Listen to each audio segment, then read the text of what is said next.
Electrostatic force समझ लेने के बाद नेक्स्ट हमें इलेक्ट्रिक फील्ड डिस्कस करना है। जैसे ग्रेविटेशन में ग्रेविटेशनल फोर्स डिस्कस हुआ पहले, देन ग्रेविटेशनल फील्ड डिस्कस हुआ। तो सेम सेम डेफिनेशन है कि किसी भी चार्ज के अराउंड वो स्पेस जहां उस चार्ज का इलेक्ट्रिक इफेक्ट हम एक्सपीरियंस करते हैं, that space is known as the electric field of that charge. तो ये डेफिनेशन इलेक्ट्रिक फील्ड की सेम एज ग्रेविटेशनल फील्ड। और फील्ड में at any point same gravitational field की तरह यहाँ भी टर्म डिफाइंड है इंटेंसिटी। इंटेंसिटी क्यों डिफाइन करते हैं हम? ताकि हम किसी पॉइंट पर उस फील्ड की स्ट्रेंथ को एक्सप्रेस कर सकें। तो जैसे ग्रेविटेशन में at any point intensity of field का मतलब होता है force experienced by unit mass. तो यहाँ भी intensity at any point in the electric field की डेफिनेशन यही है कि force, electric force experienced by unit charge. लेकिन यहाँ एक डिफरेंस हो जाता है कि चार्ज हमारे पास पॉजिटिव और नेगेटिव दो टाइप के होते हैं। तो इन दी डेफिनेशन एक स्टैंडर्ड फिक्स किया गया है कि डेफिनेशन ऑफ इंटेंसिटी में जो चार्ज का साइन लिया गया है वो लिया गया है पॉजिटिव। तो definition of intensity of electric field क्या बनेगी? That it is the force experienced by unit positive charge placed at that point. जिस चार्ज ने फील्ड क्रिएट किया है वो भी अपने आप में पॉजिटिव हो सकता है, नेगेटिव हो सकता है, कुछ भी हो सकता है। बट इंटेंसिटी की डेफिनेशन के लिए हम जो यूनिट चार्ज वहां इमेजिन कर रहे हैं वो यूनिट चार्ज पॉजिटिव ही डिफाइन किया गया है। यानी जिसने फील्ड प्रोड्यूस किया उसका साइन कुछ भी हो सकता है, प्लस हो सकता है, माइनस हो सकता है, लेकिन जो जो टेस्ट चार्ज है, यानी जो यूनिट चार्ज हम एज टेस्ट चार्ज यूज कर रहे हैं, उसका साइन क्या रखा गया है? पॉजिटिव। तो फोर्स फोर्स एक्सपीरियंस्ड, सपोज हमने एक टेस्ट चार्ज लिया है Q नॉट और Q नॉट को प्लेस किया at any point in the field, और force on the Q naught is F by the field. तो फोर्स बाय Q नॉट करेंगे तो क्या बन जाएगा? फोर्स पर unit charge. This is known as intensity at that point. लेकिन यहाँ क्योंकि जो चार्ज Q नॉट रखना है एज टेस्ट चार्ज, उस चार्ज का भी अपना फील्ड होना है।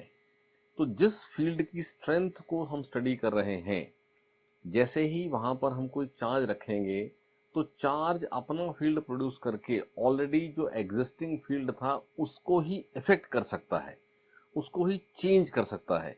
तो इन दी डेफिनेशन ये बात हमें इंक्लूड करनी पड़ती है कि जो टेस्ट चार्ज हम रखेंगे Q नॉट, वो Q not very very small होना चाहिए। क्या मीनिंग इस बात का? कि इस Q नॉट की वैल्यू इतनी स्मॉल लेंगे हम कि इस Q नॉट को रखने से जो वहां पर फील्ड एग्जिस्ट कर रहा था उस इलेक्ट्रिक फील्ड में कोई इफेक्ट नहीं आएगा। वो चार्ज रखने से पहले जैसा फील्ड था वैसा ही फील्ड रहेगा। तो उस सिचुएशन में जो फोर्स मेजर होगी, that force by Q not उस पॉइंट का E होगा। इस बात को समझें, ये सब डेफिनेशन की बात है। हम practically infinite small Q not कहीं से ला ही नहीं सकते हैं। हम इसके पहले क्वांटाइजेशन ऑफ चार्ज टॉपिक के अंदर ये बात पढ़ चुके हैं कि चार्ज किसी भी ऑब्जेक्ट का integral multiple of electronic charge ही है। यानी मिनिमम चार्ज जो पॉसिबल है वो तो 1e ही है, उससे लेस चार्ज तो हो ही नहीं सकता है। तो हम इतना स्मॉल चार्ज कहीं से ला पाएंगे ऐसा होना नहीं है practically. But in the definition हम ऐसा बोलेंगे कि दिस Q नॉट जितना ये स्मॉल होगा उतना जो F मेजर होगा वो F by Q not solve करके जो आपके पास आंसर आएगा वो उस पॉइंट का एक्चुअल E एक्सप्लेन करेगा। ठीक है? तो ये डेफिनेशन हो गई इलेक्ट्रिक फील्ड की। अब क्योंकि फोर्स है, electric field intensity is a force, force is a vector quantity. तो ये इंटेंसिटी क्या है? Vector quantity. तो अगर कोई पॉजिटिव चार्ज है, देखो जो फील्ड प्रोड्यूस कर रहा है वो पॉइंट चार्ज होगा या वो चार्ज डिस्ट्रीब्यूशन होगा वो नहीं पता है, बट एक पॉइंट चार्ज हम डिस्कस करें कि जो फील्ड क्रिएटेड है वो किसी पॉइंट चार्ज ने क्रिएट किया हुआ है और वो चार्ज सपोज प्लस Q। वो चार्ज माइनस भी हो सकता है, तो उससे r डिस्टेंस अवे, इस point, let us name the point as a, तो इंटेंसिटी एट a, फील्ड किसने प्रोड्यूस किया हुआ है, इस प्लस क्यू ने। तो यहां पर जो चार्ज इमेजिन करना है वो यूनिट पॉजिटिव, तो ये पॉजिटिव और ये चार्ज पॉजिटिव, तो ये रिपेल होगा। तो इस प्लस क्यू के फील्ड में at any point R away from the charge, जो इंटेंसिटी है एज वेक्टर, उसकी डायरेक्शन है away from the charge like this, उस लाइन के ही अलोंग, जो लाइन इस प्लस क्यू को और पॉइंट को ज्वाइन करती है। लेकिन अगर ये माइनस क्यू का फील्ड है तो सेम यहां पर एक पॉइंट ले लेते हैं ए, आर डिस्टेंस अवे, तो माइनस क्यू के फील्ड में इस पॉइंट की इंटेंसिटी कहाँ होनी है, टुवर्ड्स द चार्ज, क्योंकि यहां जो चार्ज प्लेस होना है यूनिट चार्ज, वो क्या होना है, वो पॉजिटिव ही होना है। तो जल्दी से ध्यान रखना है, जैसे ग्रेविटेशन में किसी मास m के फील्ड में एट एनी पॉइंट इंटेंसिटी कहाँ है, टुवर्ड्स m। ऐसे ही अगर तो चार्ज है माइनस क्यू तो इंटेंसिटी है टुवर्ड्स द चार्ज, लेकिन अगर वो चार्ज है प्लस क्यू तो इंटेंसिटी है अवे फ्रॉम द चार्ज। और मैग्नीट्यूड ऑफ E, एक पॉइंट चार्ज के फील्ड में at distance r away from the charge, जो इंटेंसिटी E है उस वेक्टर का मैग्नीट्यूड, देखो फोर्स होती है k q1 q2 by r square, अब फ्रॉम कूलम्स लॉ, अब ये चार्ज है q और ये चार्ज क्या है 1, तो ये बनेगा k q by r square. जैसे ग्रेविटेशन में r डिस्टेंस अवे किसी पॉइंट पर E, तो न्यूटन लॉ से इसका आंसर था gm by r स्क्वायर, यहां होगा k q by r square. और वो बेसिक बात आप ध्यान रखें कि अगर इस स्पेस में ये वैक्यूम नहीं है, कोई मीडियम है, तो फोर्स के एक्सप्रेशन में 1 बाय एप्सिलॉन r साथ में होता था, तो वो पॉइंट ध्यान रखना है। Electric field intensity is nothing but the electric force, और ये एक्सप्रेशन कूलम्स लॉ से बना है। तो आप ध्यान रखें कि ये k क्या है, 1 बाय 4 पाई एप्सिलॉन नॉट, अगर मीडियम है तो ये बन जाता है 1 बाय 4 पाई एप्सिलॉन, जिसको हम epsilon r times epsilon not लिख लेते हैं। ये एप्सिलॉन r की जगह जो है dielectric constant capital K भी लिख सकते हैं। इन जनरल मीडियम मेंशन नहीं है तो आप बस ऐसा ही इसको लेते रहेंगे। तो इस बेसिक डेफिनेशन को समझने के बाद और साथ में एक पॉइंट चार्ज के फील्ड में एट एनी पॉइंट इंटेंसिटी का क्या वैल्यू होगा, इंटेंसिटी वेक्टर की डायरेक्शन कैसे ली जाएगी, ये बात हमें थोड़ा सा याद रखनी है। और इंटेंसिटी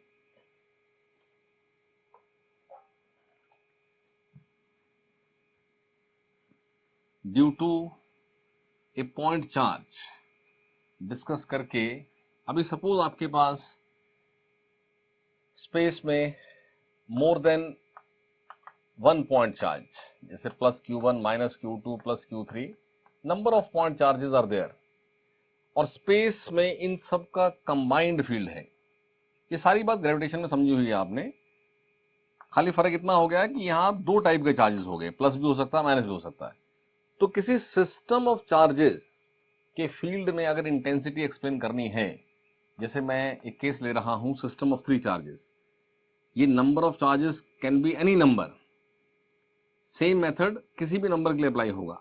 तो जितने भी चार्जेस हैं, हर चार्ज का रिस्पेक्टिव फील्ड इंटेंसिटी आप डिफाइन करेंगे। ये r1 अवे, तो प्लस q1 पॉजिटिव चार्ज, इसलिए ये E1 वेक्टर अवे, ये q2 इसका डिस्टेंस r2 है, माइनस चार्ज, तो फील्ड कहां होना है, टुवर्ड्स, तो ये E2 वेक्टर, ये q3 r3, तो ये कहां होना है, अवे, क्योंकि पॉजिटिव है। इस तरह से हर पॉइंट चार्ज का फील्ड डायरेक्शन वाइज शो करें, और E1 का मैग्नीट्यूड E2 का मैग्नीट्यूड, जो एक सिंगल पॉइंट चार्ज का एक्सप्रेशन डिस्कस किया, उसी को देखें। ये KQ1 बाय R1 स्क्वायर, ये KQ2 by R2 square, KQ3 by R3 square, और E नेट एट A, ये आपके पास E1 vector plus E2 vector plus E3 vector. जैसे हम नंबर ऑफ वेक्टर्स ऐड करते हैं, तो वेक्टर एडिशन मेथड से इन वेक्टर्स को ऐड करके आप एक रिजल्टेंट वेक्टर बनाएंगे। इसको ही हम सुपरपोजिशन प्रिंसिपल भी बोलते हैं। तो कितना भी नंबर हो आपके पास, ये एक मेथड हो जाएगा। अब वेक्टर एडिशन में आपका जो कंसेप्ट रहता है वो आप अप्लाई करेंगे इसके अंदर, और यही बात अप्लाई तब हो जाएगी जब कोई सिस्टम में, जैसे इसको क्या बोलते हैं कि डिस्क्रीट चार्ज डिस्ट्रीब्यूशन है, जहां डिफरेंट पॉइंट चार्जेस अलग अलग जगह पोजीशनड डिफाइंड हैं। बट जैसे एक मास डिस्ट्रीब्यूशन होता था ग्रेविटेशन में, कोई वायर है, कोई रिंग है, ऐसे यहां भी हो सकता है कि कोई चार्ज वायर है, चार्ज रिंग है, यानी कंटिन्यूस चार्ज डिस्ट्रीब्यूशन भी कोई हो सकती है। तो ये बेसिक मेथड वही रहता है। अगर कंटिन्यूस चार्ज डिस्ट्रीब्यूशन होगा तो हम उसमें एक एलिमेंटल चार्ज ले लेंगे, वेरी स्मॉल चार्ज, जिसको DQ बोल देते हैं आप। उस DQ का फील्ड एक्सप्लेन करेंगे, लाइक दैट हर DQ का फील्ड स्टडी होगा, और इंटीग्रेशन टेक्निक से हम एक नेट फील्ड ढूंढेंगे। तो ये जो समेशन है, वेक्टर समेशन, वो वहां चेंज हो जाता है इंटीग्रेशन में। तो कुछ करेंगे एग्जांपल्स वैसे भी, लेकिन बेसिक बात आपके पास नेट फील्ड ढूंढना हो नंबर ऑफ पॉइंट चार्जेस का, तो वो यही रहेगा।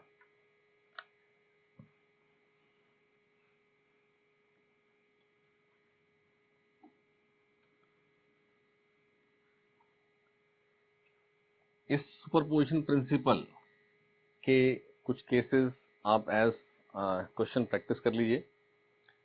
नेट फील्ड फाइंड आउट करना इन सिस्टम ऑफ चार्जेस। लिखें क्वेश्चन।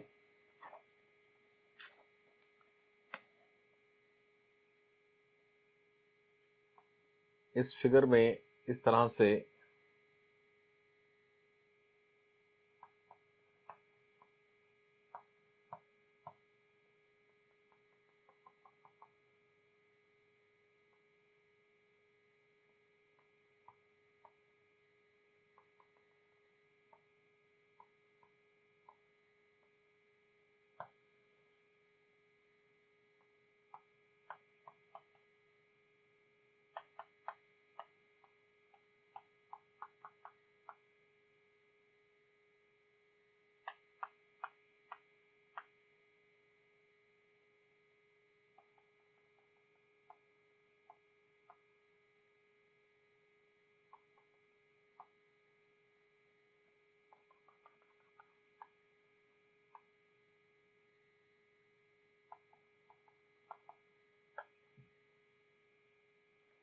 ये एक सिस्टम 5Q 5Q, ये 3Q, और ये है -12Q, और इनके ये अरेंजमेंट में डिस्टेंसेस गिवन है, और इस पॉइंट का नाम है P,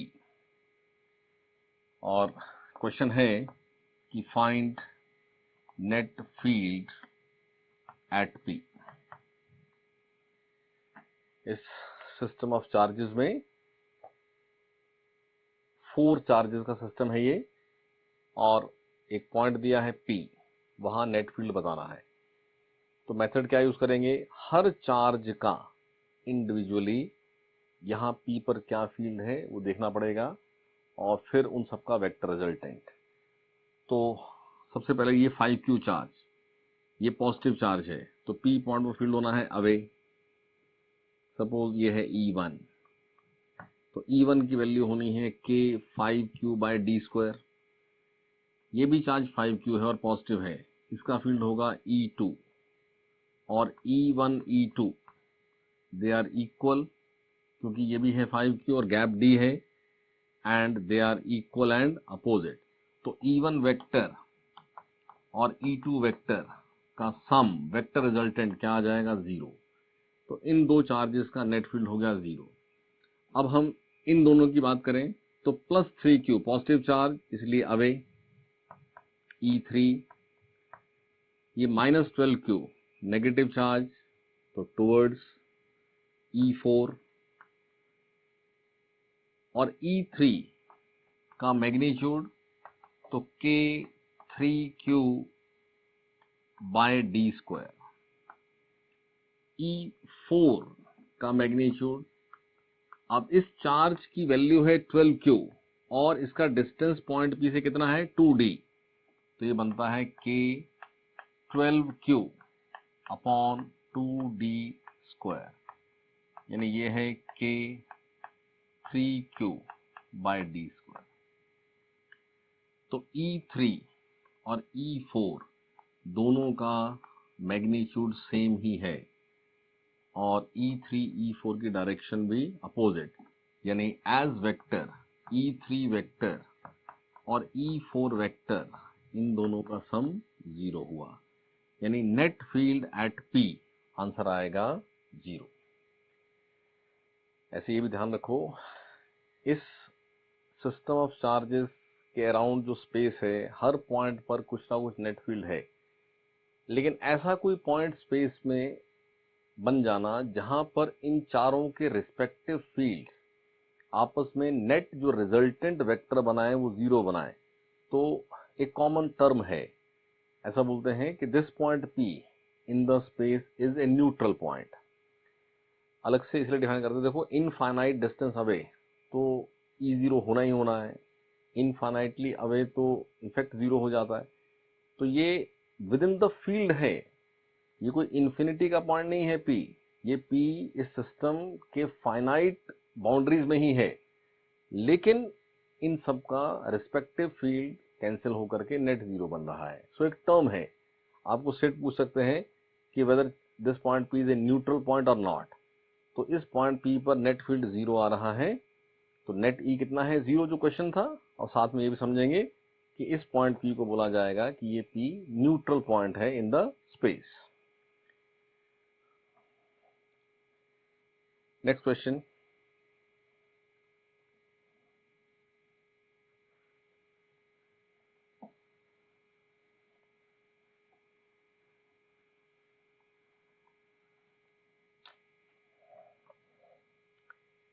एक सर्कल शोन है ऑफ रेडियस R और ये सेंटर ऑफ सर्कल इस तरह से, और यहां एक Q1 चार्ज शोन है और यहां एक Q2 चार्ज शोन है, ये 30 डिग्री और ये 60 डिग्री।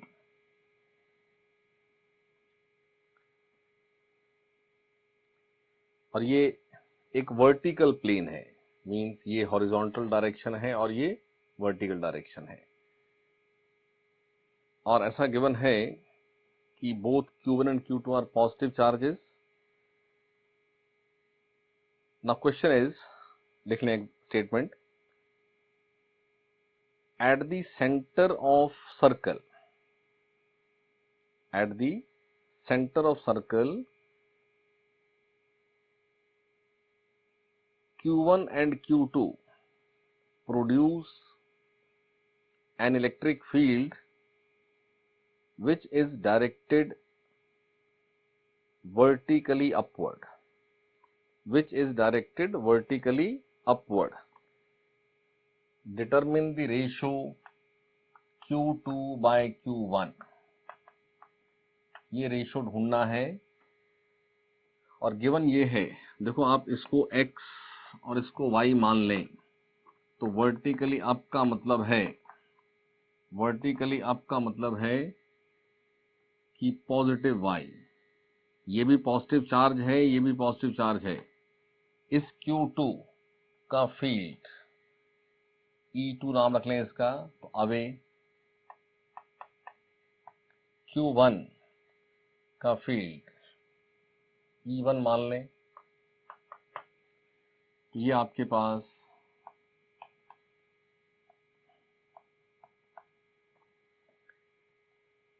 तो कहीं क्या गिवन है कि E1 वेक्टर और E2 वेक्टर का रिजल्टेंट पॉजिटिव y में है। पॉजिटिव y में होने का मतलब हो गया कि E1 और E2 के जो x कंपोनेंट हैं, देखो ये 30 डिग्री यहाँ, तो E1 cos 30 इधर होगा, यहाँ क्या होगा E1 sin 30। सिमिलरली ये E2 का यहाँ एंगल 60, तो यहाँ क्या होगा E2 sin 60।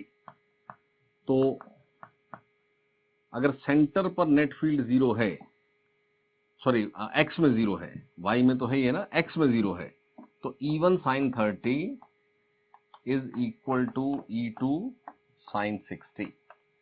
and what is E1? It is KQ1 by R square। R तो सेम ही दोनों का।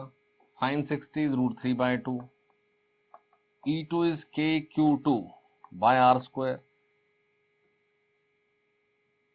E1 sin 30 है, E2 sin 60 है, तो ये 1/2, this is 1/2, this is √3/2। तो K by R square cancel हो जाएगा, ये 2 कैंसिल हो जाएगा, तो 1/√3 Q2 अपॉन Q1 का आंसर आ जाएगा 1/√3।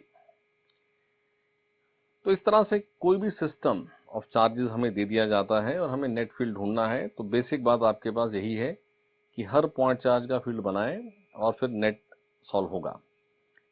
एक और एग्जांपल नोट करें।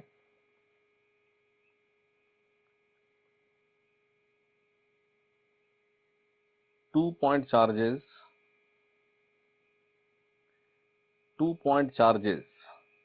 Q1 equal to 2.1 into 10 to the power minus 8 coulomb। Q1 equal to 2.1 into 10 to the power minus 8 coulomb and Q2 equal to minus 4 Q1। Q2 equal to minus 4 Q1 are fixed in space 50 centimeter apart, are fixed in space 50 centimeter apart, full stop। find the point along the straight line, find the point along the straight line passing two charges at which electric field is zero, at which electric field is zero।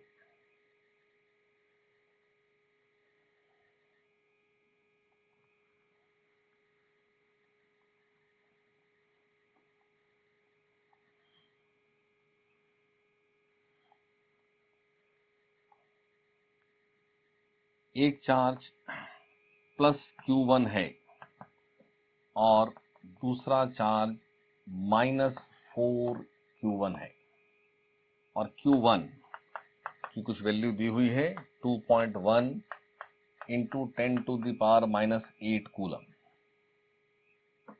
Question says कि इन दोनों को join करने वाली line पर कोई एक point है जिस पॉइंट पर नेट फील्ड जीरो है, तो उस पॉइंट को हमें फाइंड आउट करना है।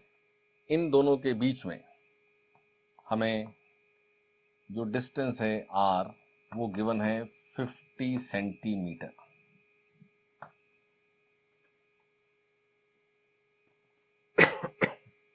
तो एक तो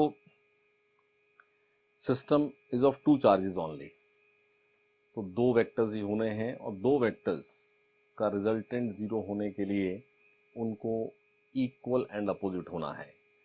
अब अपोजिट मीन्स एक ही लाइन में होना पड़ेगा, तो बड़ा क्लियर है कि इस लाइन ज्वाइनिंग पर ही उन दोनों के वेक्टर्स एक ही लाइन में आएंगे। यानी आप ये भी समझें कि system of two point charges का जब भी क्वेश्चन है तो न्यूट्रल पॉइंट हमेशा उसी लाइन पर होगा जो line joining the two charges है।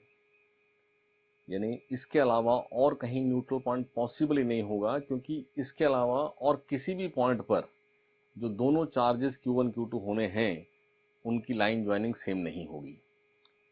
तो खैर इस क्वेश्चन में तो पूछा ही है आपसे कि उसी लाइन पर बताओ, बट एज रिजल्ट देखो टू चार्ज सिस्टम एक स्टैंडर्ड सा क्वेश्चन है, इस पर कई तरह से क्वेश्चन बना के पूछते हैं।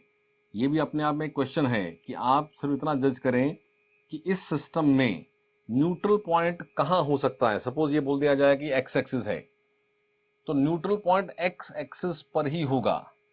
नेक्स्ट आप समझें कि एक चार्ज प्लस है एक माइनस है, अगर मैं इन दोनों के बीच में कोई पॉइंट ले लूं, मान लो मैं यहां पॉइंट लूं, तो पॉजिटिव चार्ज का फील्ड होता है अवे और नेगेटिव का होता है टूवर्ड्स। तो मैं इन दोनों के बीच में कहीं भी कोई पॉइंट ले लूं तो दोनों vectors E1 E2 same direction में आएंगे। तो अपोजिट हुए बिना तो E नेट जीरो हो ही नहीं सकता है। तो ये बात एज रिजल्ट जल्दी से समझ के रखें कि अगर system of two point charges है और चार्जेस अनलाइक हैं, ये चार्जेस लाइक हो जाएं तो बात रिवर्स हो जाएगी, क्योंकि अगर ये पॉजिटिव चार्ज होता तो ये फील्ड इधर हो जाता। यानी system of two point charges whether charges are like और अनलाइक, जो नेट फील्ड जीरो है वो line joining the two charges पर ही होना है। अब line joining the two charges में यू हैव थ्री पोर्शंस। एक पोर्शन है Q1 के लेफ्ट का पोर्शन, एक पोर्शन है इस Q2 के राइट का पोर्शन, एक पोर्शन है जो Q1 Q2 के बीच का पोर्शन है। तो अगर ये Q1 Q2 लाइक हैं, यानी या तो दोनों पॉजिटिव हैं या तो दोनों नेगेटिव हैं, तो न्यूट्रल पॉइंट इन दोनों के बीच के रीजन में ही आएगा, बाहर नहीं आएगा। लेकिन अगर ये अनलाइक हैं तो बीच में नहीं आएगा, तो बाहर आएगा। बाहर के केस में देखो E होता है KQ/R²। तो अगर दोनों के फील्ड इक्वल होने हैं तो जो चार्ज ज्यादा हुआ तो उसका डिस्टेंस भी ज्यादा होना पड़ेगा।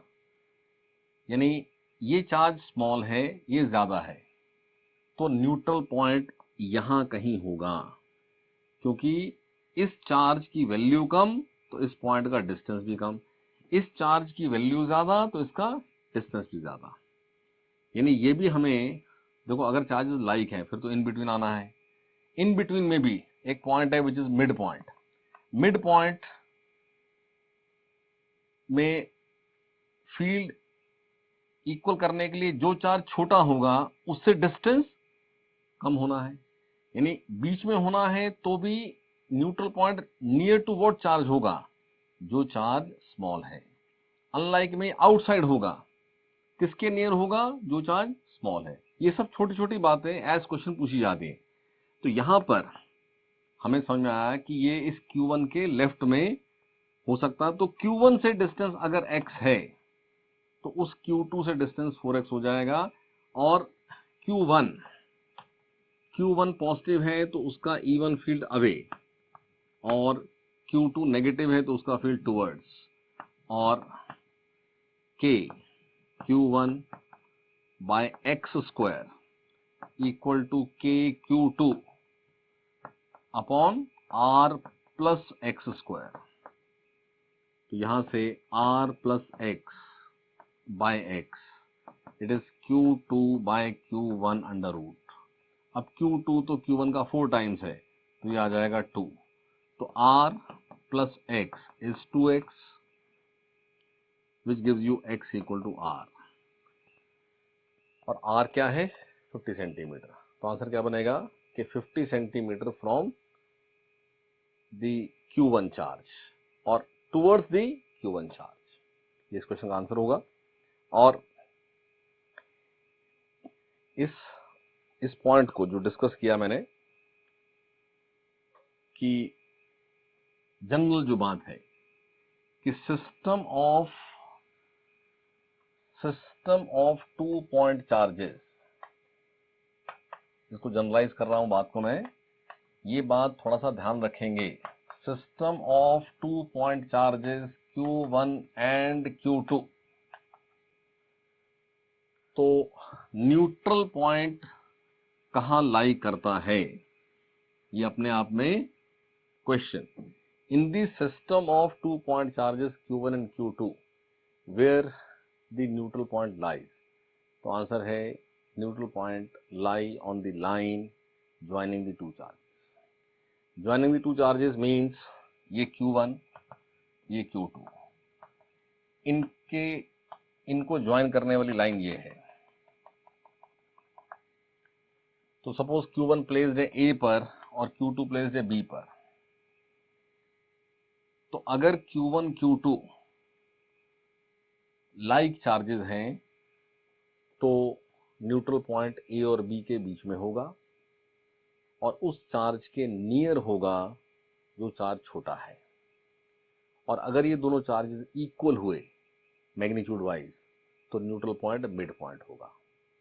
ये बात समझ में आ गई, ध्यान रखनी है। अब नेक्स्ट, अगर ये अनलाइक हुए तो इन बिटवीन नहीं होना है, तो आउटसाइड होना है, या तो लेफ्ट ऑफ ए होना है या तो राइट ऑफ बी होना है। लेकिन कहां होगा वो कैसे डिसाइड होगा? इन दोनों में से जो चार्ज छोटा है उसकी तरफ न्यूट्रल पॉइंट आएगा। अगर Q1 लेस है Q2 से तो लेफ्ट ऑफ ए में आएगा, अगर Q2 लेस है Q1 से तो राइट ऑफ बी आएगा। अब यहीं से एक बात और समझें कि आउटसाइड, जैसे लाइक चार्जेस में इन बिटवीन जहां डिस्कस कर रहे थे हम, वहां एक केस बना कि अगर ये इक्वल होंगे तो मिड पॉइंट वो पॉइंट है जो दोनों से इक्वल है। हमने क्या समझा कि E है Q/R², यानी दोनों के E कैंसिल आउट होने हैं तो दोनों का Q/R² इक्वल होना है। तो अगर दोनों Q सेम हो गए तो दोनों के R भी सेम होने पड़ेंगे। तो जब इन बिटवीन न्यूट्रल पॉइंट आता है तो इन बिटवीन एक मिड पॉइंट ऐसा पॉइंट है जो दोनों से इक्वल डिस्टेंट हो सकता है। लेकिन जब न्यूट्रल पॉइंट आउटसाइड आएगा, लेफ्ट ऑफ ए या राइट ऑफ बी, तो ऐसा कभी नहीं होना है कि कोई पॉइंट इन दोनों से इक्वल डिस्टेंट हो जाए। यानी यहां से एक बात समझेंगे कि सिस्टम ऑफ अनलाइक चार्जेस में, यानी एक चार्ज पॉजिटिव हो और एक चार्ज नेगेटिव हो, में कहीं अगर ये केस बन गया कि both charges have equal magnitude, ये प्लस क्यू है ये माइनस क्यू है, तो ऐसी सिचुएशन में न्यूट्रल पॉइंट कभी भी नहीं होगा, क्योंकि न्यूट्रल पॉइंट अनलाइक के केस में या तो लेफ्ट ऑफ ए होता है या तो राइट ऑफ बी होता है, और outside the charges no point is equidistant from both. तो in a system of equal and opposite charges, in a system of equal and opposite two charges, हम system of two charges को discuss कर रहे हैं, तो आपके पास कोई भी ऐसा पॉइंट स्पेस में नहीं है जो न्यूट्रल हो। तो ये बात थोड़ा सा एज रिजल्ट ध्यान रखें। और ये जो लास्ट में बात डिस्कस हुई कि system of equal and opposite charges, जिस सिस्टम में कहीं भी न्यूट्रल पॉइंट नहीं होता है, तो इस चैप्टर में ये एक्सटेंडेड केस डिस्कस होता है। तो एक system of equal and opposite charges को, जैसा मैंने शो किया कि माइनस क्यू और प्लस क्यू, तो ये इन दोनों को ज्वाइन करने वाली लाइन, ये उनका मिड पॉइंट। इस मिड पॉइंट का नाम रख लेते हैं O। So O is the centre of the system. इस सिस्टम को of equal and opposite charges को एक स्टैंडर्ड नेम गिवन है, it is known as electric dipole. यानी एक तरह से इसको बोलते हैं कि ये नेगेटिव पोल है, ये पॉजिटिव पोल है, so there are two poles, so we call it as dipole. System of equal and opposite charges को टू चार्ज सिस्टम में उसको एक सिंगल नेम गिवन है, इलेक्ट्रिक डाइपोल।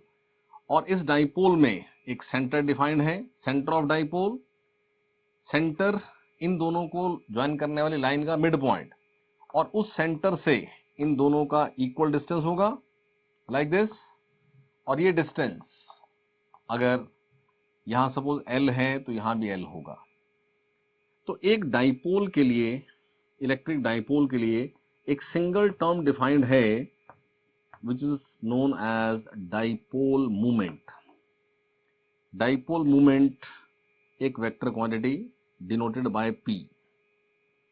तो p वेक्टर का मैग्नीट्यूड क्या, ये सब डेफिनेशन है. जैसे हम मैकेनिक्स में लॉज ऑफ मोशन में एक टर्म डिफाइन कर दिया मोमेंटम, कि किसी मूविंग ऑब्जेक्ट का जो product of mass and velocity है, इसको एक सिंगल नेम रख दिया momentum to study the subject, एक कन्वीनियंस. ऐसे ही एक कॉमन सिस्टम है, तो बार बार उस सिस्टम में माइनस क्यू प्लस क्यू बताना, गैप बताना, ये गैप फिक्स है, उसका चार्ज फिक्स है, तो एक सिंगल नाम रख दिया डाइपोल, और टर्म है डाइपोल मोमेंट. इन दोनों चार्जेस में से, क्योंकि चार्जेस तो सेम मैग्नीट्यूड है, so any one charge q multiplied by this gap, तो ये जो भी प्रोडक्ट बनता है, product of any one charge and the distance between them, this quantity is known as dipole movement of the dipole. और जैसे मैंने एग्जांपल दिया मोमेंटम का, तो linear momentum is product of mass and velocity, लेकिन हमने वो मोमेंटम फॉर कन्वीनियंस क्या डिफाइन किया हुआ, वेक्टर क्वांटिटी. तो ऐसे ही ये डाइपोल मोमेंट भी क्या है, एक वेक्टर क्वांटिटी है. वहां पर उस डाइपोल जो मोमेंटम वेक्टर है, उसकी डायरेक्शन कैसे लिंक की, कि जो वेलोसिटी की डायरेक्शन है. ऐसे यहाँ हमने, क्योंकि देखो वहां बाय चांस क्या है, मास स्केलर है, वेलोसिटी वेक्टर है, ये यहाँ तो दोनों स्केलर हैं.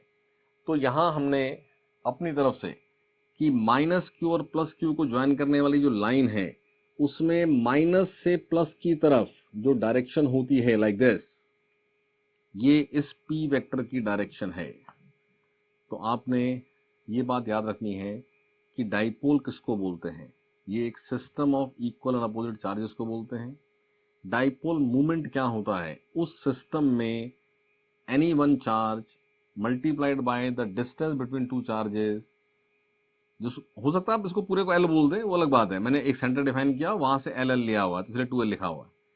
बेसिकली वो डिस्टेंस है. ये होगा मैग्नीट्यूड ऑफ डाइपोल मोमेंट, और direction of this dipole moment vector is considered from negative to positive. तो ये एक डेफिनेशन ऑफ डाइपोल, और इसका बहुत सिग्निफिकेंस है. आपने केमिस्ट्री में बहुत कॉमन आप पोलर मॉलिक्यूल्स पढ़े हैं, तो पोलर मॉलिक्यूल्स के लिए आप वहाँ डिफाइन करते हैं डाइपोल मोमेंट. तो जो डाइपोल मोमेंट वहाँ डिस्कस होता है, उसी की बात यहाँ हो रही है. हमारे पास बहुत सारे कंपाउंड्स में ऐसा है कि विद इन दी मॉलिक्यूल एक माइनस चार्ज और प्लस चार्ज डेवलप हो जाता है. जितना माइनस होता है उतना ही प्लस होता है, केमिस्ट्री की बात कर रहा हूँ मैं. तो वहाँ वो minus plus within the molecule equal charge का सिस्टम हो गया, और सेपरेशन है between the two charges, may be very very small, in angstrom शायद होगी वो, लेकिन वो molecule as such physics wise क्या बोलेंगे कि it is a system of two equal and opposite charges separated by some distance. So that molecule itself creates electric field in the space. तो उस मॉलिक्यूल का फील्ड स्टडी करने के लिए उसमें चार्ज कितना है वो सब नहीं बता करके सीधा बोलते हैं कि इस मॉलिक्यूल का डाइपोल मूवमेंट इतना है, तो आप इस मॉलिक्यूल का स्पेस में कहीं फील्ड एक्सप्लेन करें. तो एक कन्वीनियंस के लिए ये टर्म डिफाइन की हुई है, क्योंकि हमें नेचर में मोस्ट कॉमन मिलने वाली डिस्ट्रीब्यूशन है डाइपोल. तो मैंने एग्जांपल दिया कि मॉलिक्यूल से, जैसे एक इवन कॉमन कंपाउंड है NaCl मॉलिक्यूल है, तो Na प्लस और Cl माइनस, तो NaCl मॉलिक्यूल में प्लस माइनस की अलग अलग पोजीशन है और उसमें कुछ गैप है. So that molecule as a whole is what, an electric dipole.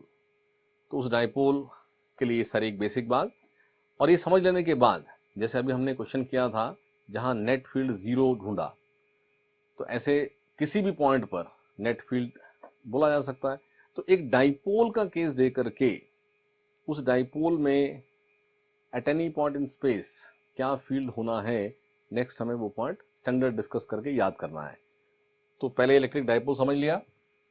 Next note करें, electric field due to dipole. तो एक तो ये बात ध्यान रखनी है कि एक डाइपोल का फील्ड इसमें जो होता है उसमें कभी भी न्यूट्रल पॉइंट नहीं होगा, क्योंकि वो इक्वल एंड अपोजिट चार्जेस का सिस्टम है। तो स्पेस में कहीं भी कोई पॉइंट लेंगे तो यहां थोड़ा सा उसको एक वे से डिस्कस कर लेते हैं। जैसे ये एक डाइपोल, इस डाइपोल में ये पी वेक्टर की डायरेक्शन, तो ये जो लाइन है ज्वाइनिंग द टू चार्जेस, इसको बोलते हैं कि ये एक्सिस ऑफ डाइपोल है। देखो स्पेस में कहीं भी पॉइंट हो सकता है, बट इस फील्ड में स्टैंडर्ड हमने 2-3 केसेस डिस्कस करने हैं कि एक डाइपोल की एक्सिस पर कोई पॉइंट हो तो इस डाइपोल का उस एक्सिस पर फील्ड क्या होगा, और उस पॉइंट का डिस्टेंस मेजर करना है सेंटर से। देखो हम यहाँ डिस्कशन करने के लिए ये सब बात एल ऐसा ले रहे हैं, बट प्रैक्टिकली क्या होना है, जैसे मैंने एग्जांपल दिया मॉलिक्यूल का, तो इस -q + q के सिस्टम में इन दोनों के बीच का जो डिस्टेंस होना है वो एंगस्ट्रॉम में होना है, वो वेरी स्मॉल है। तो हम in between the two charges eight any point क्या फील्ड होगा, यानी विद इन दी मॉलिक्यूल, तो फील्ड स्टडी करने में हमारा कोई इंटरेस्ट ही नहीं है।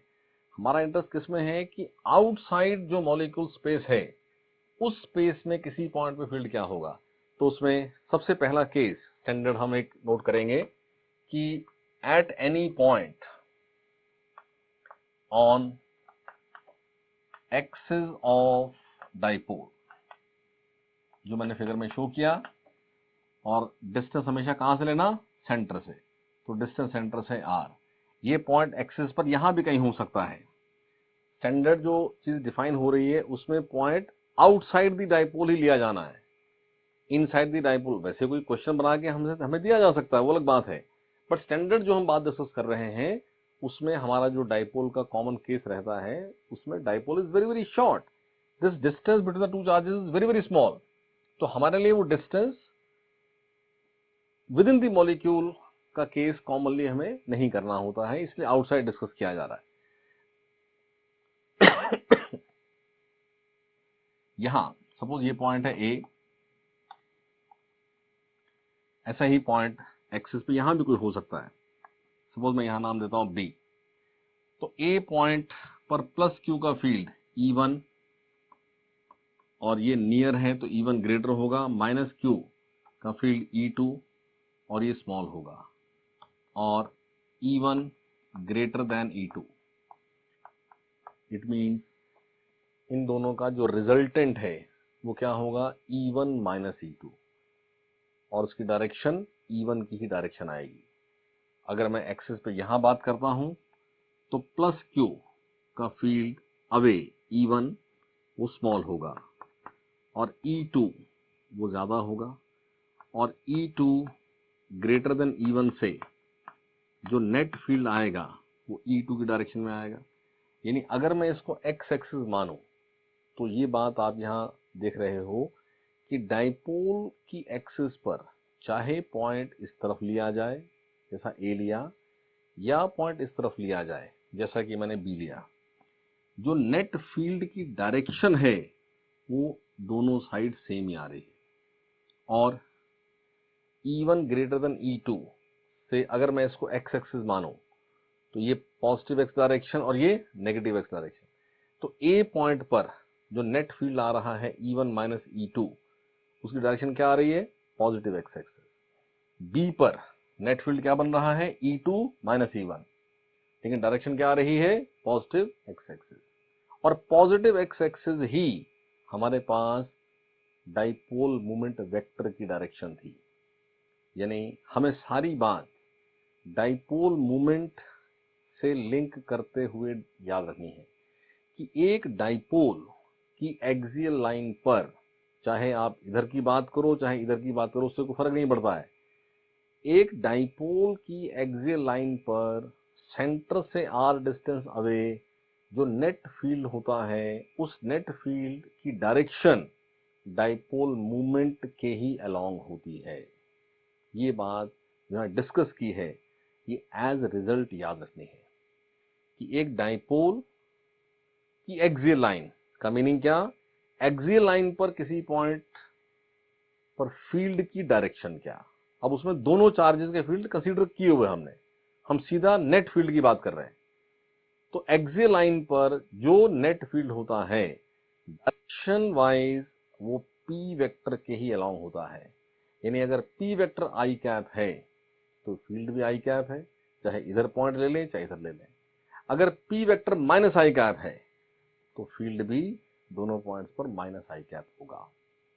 ये बात ध्यान रखेंगे। अब इधर या इधर किधर भी एक केस लेकर के आप वो ई नेट का मैग्नीट्यूड डिस्कस कर लो।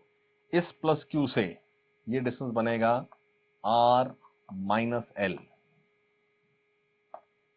और इस माइनस क्यू से ये डिस्टेंस बनेगा आर प्लस एल। यानी ई नेट एट ए क्या बना, E1 minus E2। Now what is E1? It is KQ upon R minus L square, और ये क्या बना, KQ upon R plus L square. तो यहां से KQ कॉमन ले लें, ये बनेगा R plus L square minus L square upon R square minus L square whole square.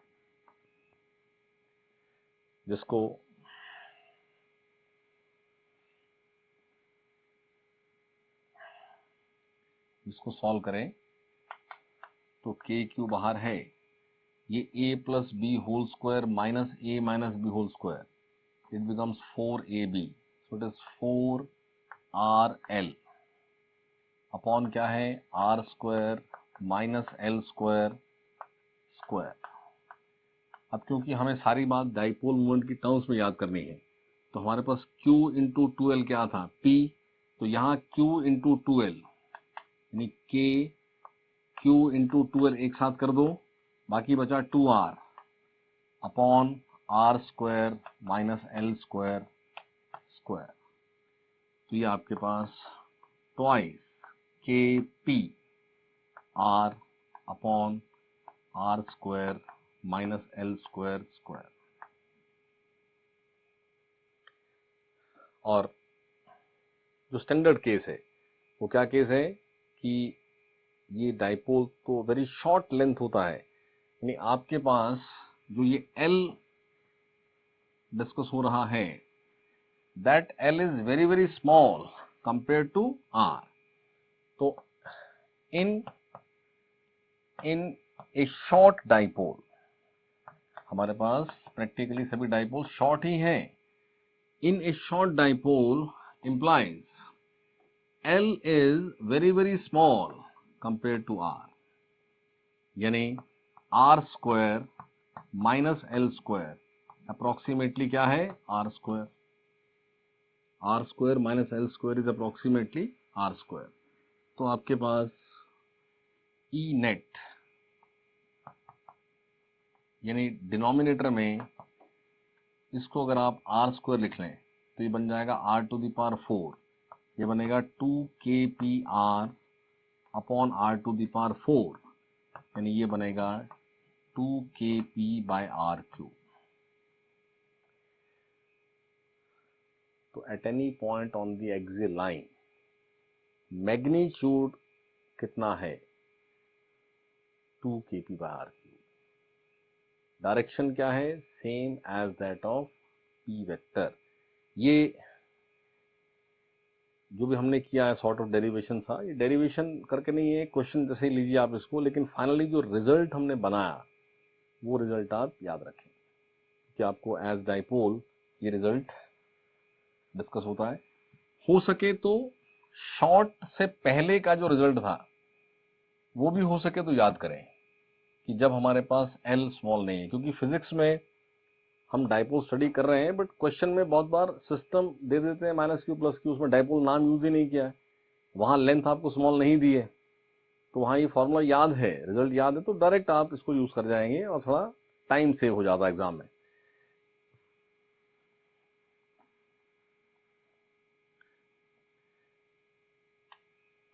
क्या बात एज रिजल्ट याद रखनी, दैट फॉर ए डाइपोल, अब वो अंडरस्टूड है कि शॉर्ट डाइपोल बात हो रही है, for a dipole E eight any point on axial line at distance r away from center।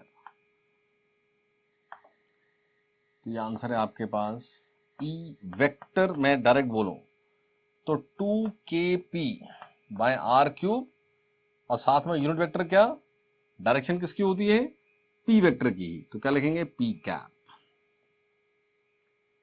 E vector axial line पर, ये जो मैंने एक्सप्रेशन लिखा है ये मैग्नीट्यूड भी एक्सप्लेन कर रहा है और डायरेक्शन भी एक्सप्लेन कर रहा है, पी कैप।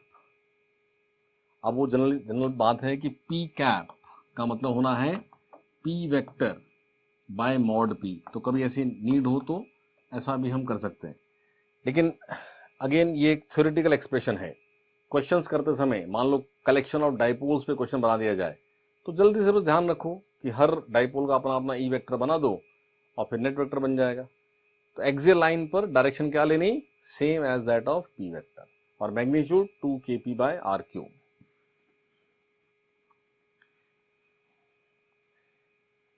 इसी तरह से एक डाइपोल में, जैसे मैं इस तरह से शो कर देता हूं अभी, ये -q + q डाइपोल और ये एक्सिस ऑफ डाइपोल, ये क्या है, सेंटर ऑफ डाइपोल।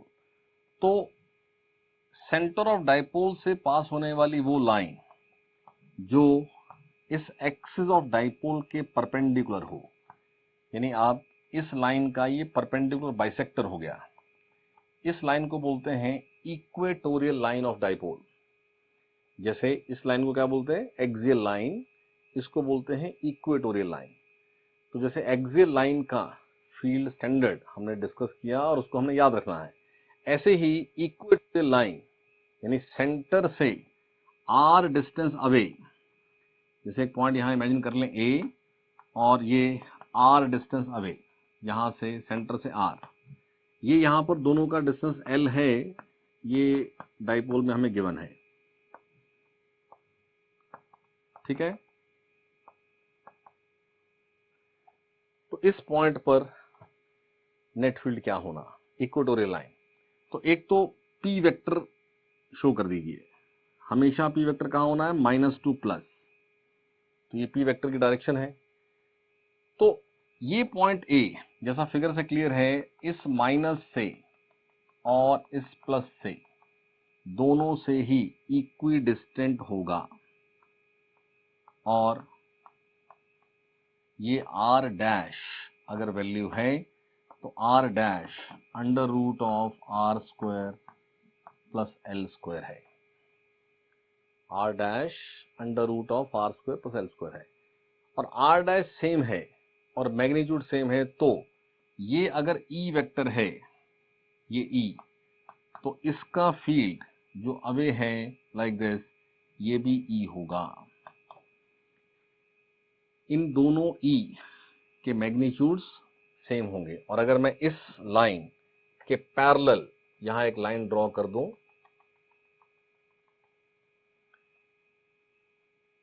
तो क्योंकि ये एक तरह से 2 आइसोसेलेस ट्राइंगल्स हैं, तो यहां आपके पास ये एंगल सेम, ऐसे ही ये एंगल सेम, तो आपके पास ये दोनों एंगल, यानी ये अगर थीटा है तो ये भी थीटा होगा। तो आप यहाँ देख सकते हैं कि जब इन दोनों का वेक्टर रिजल्टेंट लिया जाएगा तो इसका ई साइन थीटा और इसका ई साइन थीटा कैंसिल हो जाएगा, दोनों का ई कॉस थीटा ऐड हो जाएगा, यानी ई नेट इस डायरेक्शन में होगा। ये डायरेक्शन कौन सी ली थी हमने, इस पी के पैरेलल, और ई नेट की डायरेक्शन अगर मैं पी वेक्टर से कंपेयर करूं तो अगर पी वेक्टर यहाँ -j है तो ई नेट क्या आ रहा है, +j। तो क्या याद रखेंगे कि इक्वेटोरियल लाइन पर, अब समझे आप, पॉइंट इधर भी लिया जा सकता है, सेम बात आएगी। इक्वेटोरियल लाइन पर जो डाइपोल के फील्ड की डायरेक्शन होती है वो पी वेक्टर के एग्जैक्टली अपोजिट होती है। यानी पी वेक्टर और इस ई वेक्टर में कितना एंगल है? आंसर है 180 degree. If the point is on the axial line, तो ई वेक्टर पी वेक्टर में क्या एंगल है? आंसर है 0 डिग्री। तो डायरेक्शन वाइज याद रखना। और साथ में ये आ रहा है 2e cos थीटा, जिसमें e क्या है? e है K Q by R dash square, K Q by R dash square. और cos थीटा क्या है?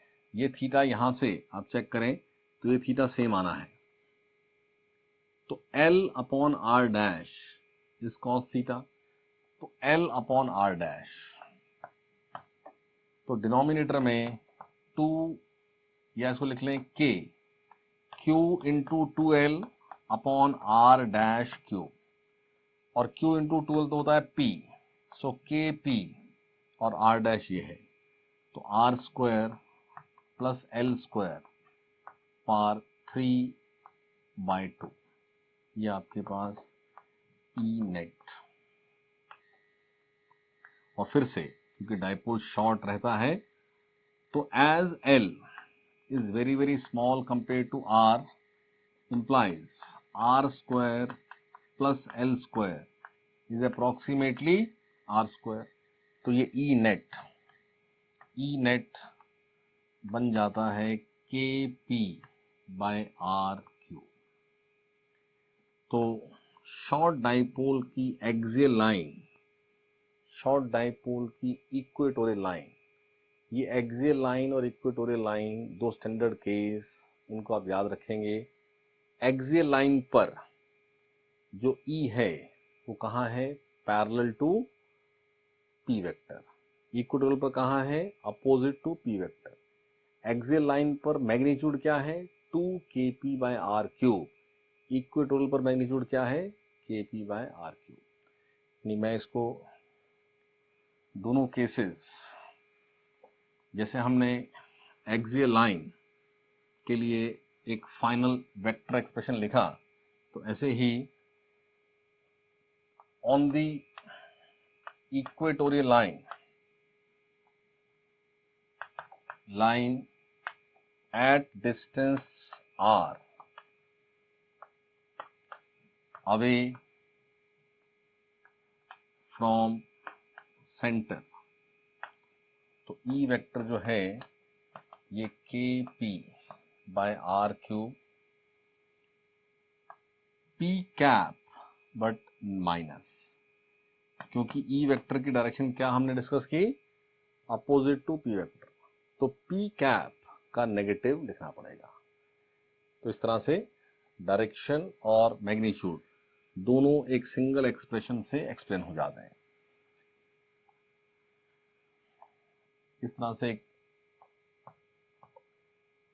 ये एक पी वेक्टर, मैं एक फिगर दोबारा से बना रहा हूं, और ये आपके पास एक पॉइंट जो एक्सियल लाइन का पॉइंट है। यहां पर फील्ड इधर होगा और उस फील्ड का magnitude 2 K P by R cube, और ऐसे ही यहां पर ये आर डिस्टेंस अवे फील्ड इधर होगा इस पी वेक्टर के अपोजिट, और इस ई का magnitude K P by R cube. Dipole का स्टैंडर्ड केस याद रखें, और हो सके तो ये बात याद रखें कि ये ई एक्चुअली क्या था? ये ई था 2 K P R upon R square minus L square whole square, और ये ई क्या था? ये ई था K P upon R square plus L square power 3/2। हो सके तो ये बात साथ याद कर लें, एग्जाम में थोड़ा टाइम सेव हो जाता है कभी कभी, लेकिन जो ये बात है के पी बाय आर क्यूब और ये 2 K P by R cube, ये तो मस्ट है याद रखना। तो इतना ही है आज के लिए, ये आप रिवाइज कर लें। Electric field due to various charge distributions हम करेंगे डिस्कस नेक्स्ट क्लास में। इवन डाइपोल के केस में एक्सियल लाइन डिस्कस हुआ, इक्वेटोरियल डिस्कस हुआ। मैंने पहले समझाया आपको स्पेस में पॉइंट तो कहीं भी हो सकता है, तो इन दोनों के अलावा कहीं और भी केस पूछा जा सकता है, तो वो केस करते हैं नेक्स्ट क्लास में डिस्कस। लेकिन एक्सियल लाइन, इक्वेटोरियल लाइन, ये आप थोड़ा समझ के रखें।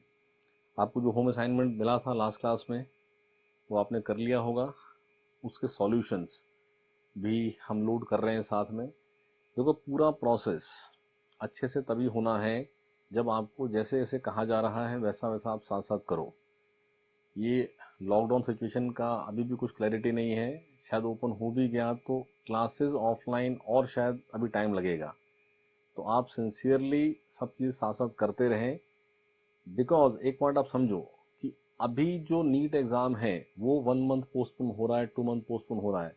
नेक्स्ट ईयर जब आपने नीट एग्ज़ाम देना है उस समय तो शायद ना पोस्टपोन हो, तो आपके पास जो पूरा एक 1 ईयर टाइम है, जो आपका एक शेड्यूल रहता है, उस शेड्यूल में आप पीछे रह जाओगे। तो बी केयरफुल। मतलब अभी घर पर हैं, बहुत टाइम वेस्ट होता है, ऐसा सब हो रहा है, बट वो वेस्ट नहीं करो क्योंकि वो वापस आएगा नहीं। तो जैसा ऐसा आपको एक जैसा ऑफलाइन हम पढ़ाते हैं वैसे आपको पूरा सिस्टम दे रहे हैं। अभी नेक्स्ट वीक से जो है जैसे डीपीटी यहाँ होते थे, ऐसा ऑल्टरनेट डेज पे एक शॉर्ट टेस्ट भी स्टार्ट हो जाएगा। तो जो जो काम मिल रहा है उसको करते रहें। आज हम उस होम असाइनमेंट के पूरे सॉल्यूशंस, रिटन सॉल्यूशंस भी साथ में लोड कर रहे हैं। तो आपका कोई भी उसमें डाउट है कुछ है तो सॉल्यूशन से क्लियर हो जाएगा। और फिर भी कोई डाउट रहता है तो आप फ़ोन है, मेल है, बात करें, तो साथ साथ क्लियर होता जाएगा।